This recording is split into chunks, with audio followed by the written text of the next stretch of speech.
فرماتے ہیں کہ میں نا مزدور لینے گیا، بغداد کے چوک میں مزدور بیٹھے ہوتے تھے، میری ان مزدوروں میں سے نا ایک نوجوان بچے پہ نظر پڑی،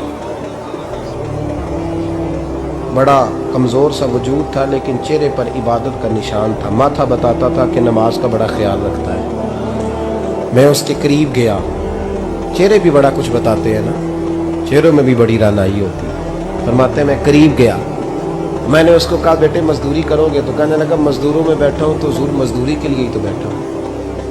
تو میں نے کہا کہ چلو پھر، کہنے لگا نہیں میری کچھ شرطیں۔ میں نے کہا بتاؤ؟ کہنے لگا پہلی شرط یہ ہے کہ لوگ 4 دینار دیہاڑی لیتے ہیں، میں 3 دینار لوں۔ میں نے کہا یار بالکل بڑی بہترین ہے، باقی بھی اس طرح کی رکھ لیں۔ اس نے کہا حضور دوسری شرط یہ ہے کہ میں آپ کی مکمل بات مانوں گا لیکن جب اذان ہو جائے گی پھر آپ کی نہیں سنوں۔ تیسری بات اس نے یہ کی کہ حضور میں آپ کے گھر میں کام کروں گا پر آپ کی کسی سوال کا جواب نہیں دوں گا۔ کہتے میں نے کہا یار تو بڑا عجیب ہے، شرطیں تو مالکوں کی ہوتی ہیں۔ کہنے لگا جی بہرحال میں شرطیں لگا کے جاتا ہوں۔ فرماتے ہیں میں اسے گھر لے آیا، کام میں نے اس کو بتایا تو جو کام مزدور سارے دن میں کرتا ہے نا اس نے 2 گھنٹے میں کر دیا۔ ہمارے مزدور سگریٹ پینے میں بھی تو آدھا گھنٹہ لگاتے ہیں، وہ چائے پینے جائیں تو پونا گھنٹہ وہاں۔ ان کو بھی تو دیانتداری کرنی چاہیے کہ نہیں کرنی چاہیے؟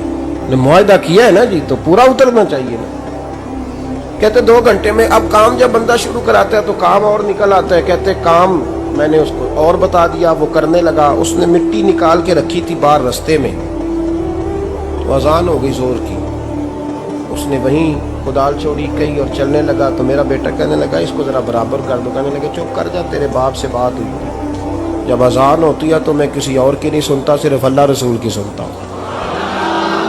کہتے ہیں مسجد چلا گیا، نماز پڑھ کے آیا تو دوپہر کا وقت تھا۔ میری بیوی کہنے لگی اس کو کھانا کھا لے۔ کہتے ہم نے کہا کھانا کھا لو، تو کہنے لگا میں نے روزہ رکھا، رمضان بھی نہیں تھا، نفلی روزہ رکھا۔ فرماتے ہیں شام ہوئی، میں نے 3 دینار دیے تو میں نے کہا تیرا نام کیا ہے؟ کہنے لگا میں نے آپ سے کہا تھا میں کسی سوال کا جواب نہیں دوں گا۔ تو وہ چلا گیا۔ اگلے دن میں پھر لینے گیا اسے، کام کچھ اور نکل آئے تو لوگوں نے بتایا وہ صرف ہفتے والے دن آتا۔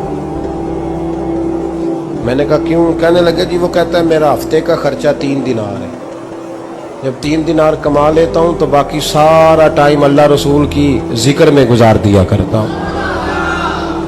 فرماتے ہیں جی اگلے ہفتے میں پھر لینے گیا، میں نے پورا ہفتہ انتظار کیا کہ کام اسی سے کرانا ہے۔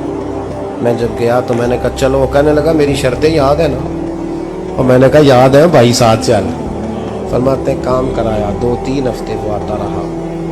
ایک ہفتے میں گیا تو لوگوں نے کہا حضور آج نہیں آیا، کیوں؟ کہنے لگے بیمار ہو گیا۔ کہاں گھر ہے؟ کہنے لگے بغداد کے قبرستان کے پیچھے جو کچی آبادی ہے اس میں رہتا ہے۔ فرماتے میں گیا، دروازے پہ دستک دی تو کہنے لگا حضور آپ ہیں؟ دروازہ کھولا ہے آ جائیے۔ فرماتے ہیں میں اندر گیا تو میں نے کہا تمہیں کیسے پتہ چلا میں آیا ہوں؟ کہنے لگا حضور اللہ والے ہو آپ نہیں آنا تھا، ورنہ امیر تو غریبوں کا پتہ لینے کوئی نہیں آتے۔ کہتے میں قریب گیا تو کہنے لگا میں آپ کا انتظار کر رہا تھا، تیز بخار ہے، تپ رہا۔ جیب سے کچھ پیسے نکالے، کہنے لگا یہ پیسے رکھ لیں، ایک انگوٹھی نکالی۔ کہنے لگا حضور آج رات کو میرا انتقال ہو جائے، ان پیسوں کا کفن خرید کے صبح جنازہ پڑھ کے مجھے دفن کر دینا، اور جب دفن کرو تو یہ انگوٹھی لے کے عصر کے بعد ہارون رشید کے پاس جانا، آپ اسے کہنا میں نے ملنا ہے پر وہ آپ کو ٹائم نہیں دے گا، آپ اس کو آواز دیجیے گا کہ تیری ایک امانت ہے میرے پاس، پھر وہ آپ سے ملے گا تو انگوٹھی دے دیں، پھر آپ میری طرف سے فارغ ہیں۔ حضرت فرمانے لگے تیرا نام؟ اور کہنے لگا حضور وقت تھوڑا ہے، آج رات میں نے جانا ہے، بڑی لمبی معافی مانگنی ہے رب کریم سے، اگر مناسب سمجھے تو مجھے اپنے رب سے تنہائی کر دے۔ فرماتے ہیں میں آ گیا اور اس کی باتوں نے مجھے ساری رات سونے نہیں دیا۔ فرماتے ہیں صبح بڑی مشکل سے سورج نکلا، میں گیا دروازے پہ ہاتھ رکھا تو دروازہ کھلا ہوا، اندر داخل ہوا تو خوشبوئیں میرا استقبال کر رہی تھی، جب چہرے سے کپڑا ہٹایا تو اس کا تو انتقال ہو چکا۔